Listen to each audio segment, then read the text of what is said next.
everybody, welcome to another Ask Nerida Joy video. Today I'm going to be talking about something that I get asked a lot in my emails, and that is that I have a lot of new Esties coming out of school, and I'm so excited for all you guys because you've either sat for your exams or you're sitting for your exams to be a licensed esthetician, and I'm so excited because what a journey you guys have ahead of you, and it's amazing, and I'm really excited for you. So congratulations to all you new Esties. I wanted to talk about something that I get asked a lot from the new Esties, and that is they are starting out, they want a basic kit, professional kit, to be able to work with all different skin types. You know, they've got the acne skin clients, they've got the dry, dehydrated skins, they've got the sensitive skin. So I'm going to give you a list of 12 items that you need to have on your trolley so that you can treat all the skin types, okay? So the first one is a cleanser. As you know from my YouTube videos, I use a non-foaming gel most of the time, 95% of the time. And the non-foaming gel that I use is a Rejuvi-K cleanser. It is a cleanser that I like to use because I can use it on everybody. It's really good for sensitive skin. It removes eye makeup as well, so you can put a little bit on a cotton ball and just take the eye makeup off as well. It does not sting the eye. It does not leave the skin tight and dry, and it sets a really nice slate for the rest of your treatment. Whatever you're going to be doing. So you don't want to make anything too strong with your cleansing. So I really like a non-foaming gel cleanser for me personally, because sometimes cream cleansers or oil cleansers, they're not for everybody. Whereas a gel cleanser, you can pretty much go for everybody can use a gel cleanser. Okay, so that's the number one product. Number two is the exfoliating product. Now I like an exfoliating product that is a cream-based exfoliant that does not have granules in it. It is one that has an absorbing effect on the epidermis, so it absorbs dead cells. It has that buffing effect, and it doesn't scratch the skin, so you can use it on a really sensitive skin. The type of exfoliant that I use generally has a little bit of papaya in it, and it does have a little bit of glycolic in it. So if you're going to be using it on a sensitive skin, you want to have something that you can buffer it back with. So then my third product is going to be my healing gel, which is my 98% aloe vera healing gel. I can mix it with my exfoliant depending on how sensitive the skin is. Sometimes I just want to use more healing gel, less exfoliant, work it into the skin on a sensitive skin. And a lot of the time I'm using just a dab of a healing gel with my exfoliant, and sometimes I'm not using the healing gel at all. But you want to always, with your exfoliant, be able to have control on how strong you want it to be. So it's dependent on how much of your aloe gel you mix with your exfoliant as to how strong it's going to be on the skin. And what's also dependent on it is how long you leave it on the skin. So in my videos, you will see that most of the time I'm only leaving it on the skin for a couple of minutes at the most. I work it in, doing those circular motions as you've all seen, and take it off with a cool towel. So your exfoliant's really important, but you don't have to leave it on a long time. You just want to get that slate to be really, really clean and really be able to accept your treatment products that you're then going to be putting on.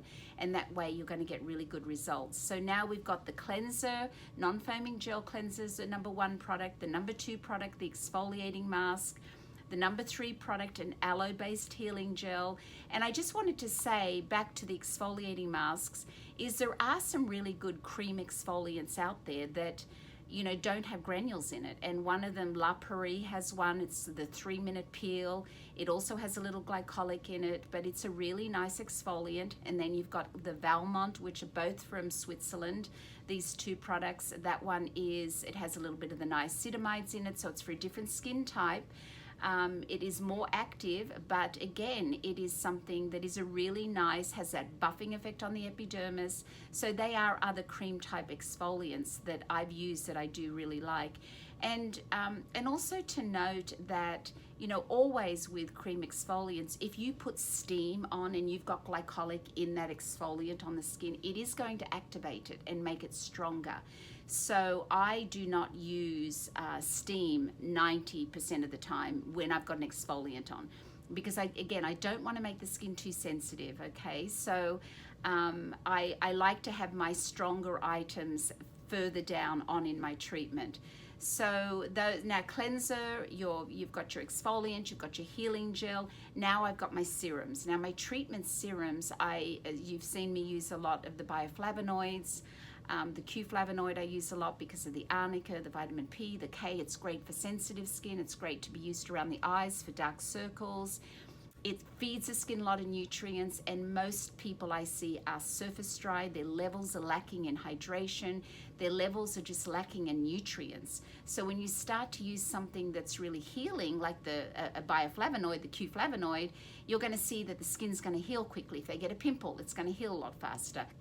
So I like, that's one of the serums, and I like to have another one. You know, I like to have some different options, but another one that I really like is hyaluronic acid. You know, maybe it's mixed with a little bit of lactic acid, one of your alpha hydroxy acid molecules. So it has a different purpose on the skin. So it's always good to have a couple of serums. So now you've got your 5 products: your cleanser, your exfoliating mask, your healing gel to be able to mix with things, to be able to dilute. You've got your couple of serums, and then you've got your treatment masks. Now, I like to have one that is for an oily skin, a purifying mask, and then I like to have one that's for a drier skin, which is doesn't dry on the skin, and it's a hydrating mask.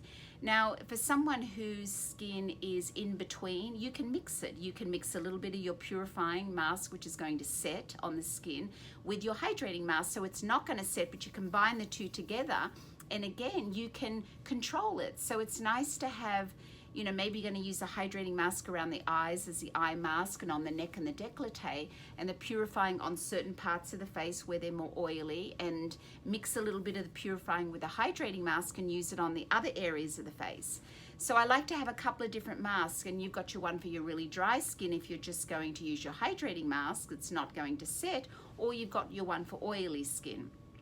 I also like to have a toner. I don't use a toner at home, and I don't prescribe it to most people. I believe that everything has a purpose on the skin, but I do like a toner for after extractions sometimes. After I've done extractions, I like to use a toner on the skin. And again, you know, everything I'm doing has a purpose, and I can tell you exactly why I'm using that product on that person's skin. So I like to have a toner. The next things, a couple of items that I like to have on my back bar is I like to have my AHAs. I'm a huge lover of AHAs, and I like to have you know, a complex of my alpha hydroxy acid you've seen me talk about in my YouTube videos. I like to have an AHA because after I do extractions, I then want to close the pores. And to close pores, they have to, number 1, be cleaned, extracted, and number 2, you need something that's going to stimulate your fibroblast cells. So either your alpha hydroxy acids and your retinols will both do that, but I do like to have an AHA that I can use on everybody if needed. I definitely like to have my AHAs, and they're professional strength. So they're in a liquid form generally, and I have used the ones in a gel form, but I don't like to go too strong, but I do like to have an AHA because it's going to lighten brown spots, it's going to help lessen the depth of a wrinkle, it's going to shrink my pores, it's going to do all of those things. And then I also like to have a retinol serum because sometimes I'm going to use an AHA on somebody, and sometimes I'm going to use retinol because depending on the skin of my client and just what their needs are. But I like to have both. The retinol I generally like to have in a serum form because it allows me to be able to work it in really well, and just because it's a little bit stronger normally than my cream form retinols.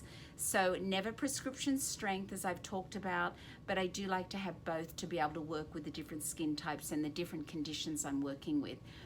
And then after that, a sunblock. So I like to have one that's slightly tinted, because if I'm using a sunblock that has a lot of zinc in it, and I like my physical blocks, so that's my titanium and zinc. If it's too white, it's going to be too mask-like on people. It's going to look a little opaque on certain skin types and make their skin look a little gray if they're a little olive or a more tanner skin. So I like my sunblock to be a little tinted so that it blends in to my client's skin. And my eye product, that is, I like, if I'm going to just use one, I'm going to go for the gel, because my eye gel is hydrating. It also helps with puffiness and it helps with dark circles. So those products that I mentioned, and I'm just going to scan my list to make sure I didn't miss any over here. No, that's it. Okay, so that those items that I mentioned to you, I could have those items and do an amazing treatment every single time a client comes in on any skin type, because I'm not going to be using all those products I mentioned, and maybe sometimes I'm going to be, you know, reapplying the serum a couple of times on the skin, because if a skin's really, really dry, it's going to suck it up. And I need to feed it. So sometimes I'm putting the serum on 3 times because the skin is just really in great need of nourishment and hydration. So those are the items that you really need on your back bar, and that's it, okay? I mean, you've seen me, how I work. I need my bed for my client to lie on. I need my stool for me to sit in. I need a pillow for their head. I need my steamer. I don't always need my steamer, so that's sometimes not. I need my hot cabbie. I love having a hot cabbie, but I could do without if needed. I could have a, I could just use warm water, or, you know, one of those, what do they call them? A crock pot. I could use a crock pot. I've had to do that many years ago. And I definitely need a Maggie lamp, because my eyesight as I've got older has, it's not as good as it used to be. And I really like to be very, very thorough with my analysis, and just with working with my clients when I'm doing extractions or whatever I'm doing, I like to be really thorough. So my Maggie lamp is an absolute love. My Maggie lamp must.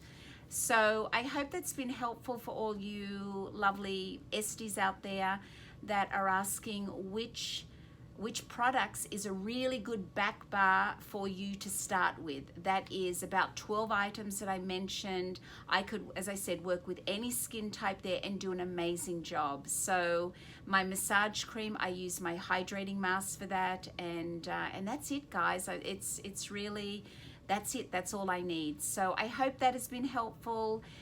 Enjoy the rest of your day or evening, and it's been fun to be back here with you all, and I will see you all again very soon. Bye.